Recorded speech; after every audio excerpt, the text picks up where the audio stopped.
तो जैसा आज सुबह सुबह ऑपरेशन सिंदूर के तहत इंडियन आर्मी, नेवी और मिलिट्री ने एक जॉइंट ऑपरेशन के तहत पीओके में स्थित कई सारे टेररिस्ट हाइडआउट्स पे सर्जिकल स्ट्राइक और अदर हाई प्रिसीजन स्ट्राइक किया है और कई सारे टेररिस्ट को मार गिराया है।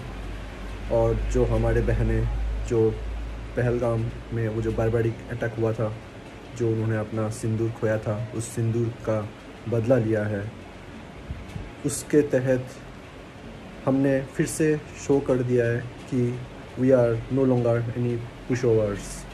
और जैसा कि न्यूज़ आ रहा है कि पाकिस्तान का जो प्राइड कहा जाता है F-16, जो कि एक्चुअली यूएस की देन है और एज़ पर ट्रीटी और F-16 को इंडिया के अगेंस्ट यूज़ नहीं कर सकता है, उसको इंडियन एयर डिफेंस सिस्टम ने जम्मू कश्मीर में स्थित पंपोर के आसपास मार गिराया है।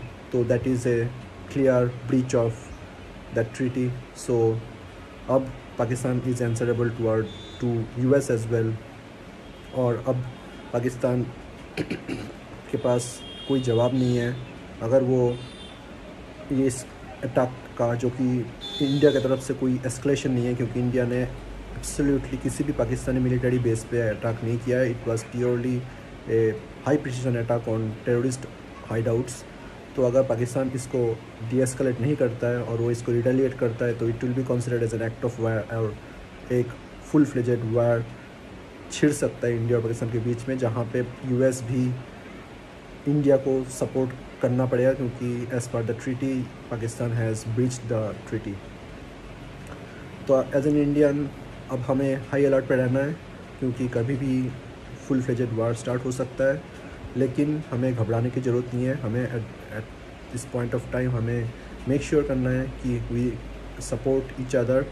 हम जो हमारे बीच में जो यूनिटी है उसको हम बरकरार रखें और मेक श्योर करें कि कोई भी फॉरेन एलिमेंट इंडिया के सरजमीन पे कुछ भी किसी भी तरह का टेरर फैला ना पाए। खासकर जो स्लीपर सेल्स है जो कि एक्टिवेटेड है अलग अलग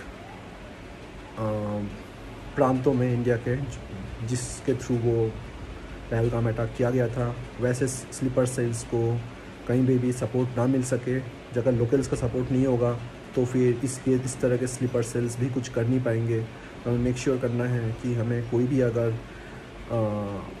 सस्पिशियस एक्टिविटी कहीं भी दिखे तो हम तुरंत पुलिस या फिर मिलिट्री को इन्फॉर्म करें और हमारे आर्मी को जिस भी तरह से हो सके सपोर्ट करें और हाई अलर्ट पर रहें। और ये भी ज़रूरी है कि in the case of full fledged war prices of commodities like essential commodities like food items, oil etc. काफ़ी स्काई रॉकेट कर सकती है। तो जल्दी से जल्दी आप 1-1.5 महीने के लिए राशन एक्सेट्रा अपने घर में ले आइए। नॉट बिकॉज की स्कार्सिटी हो सकती है बट बिकॉज की प्राइसेस स्काई रॉकेट कर सकती है, क्योंकि बिजनेसेस इस मौके का फ़ायदा ज़रूर उठाएगी। तो हमें प्रिपेयर्ड हो जाना बहुत ज़रूरी है। आज वैसे भी मॉक ड्रिल है काफ़ी पूरे देश भर में और हम सिटीजन्स को भी अलर्ट रहना पड़ेगा। जय हिंद, जय भारत।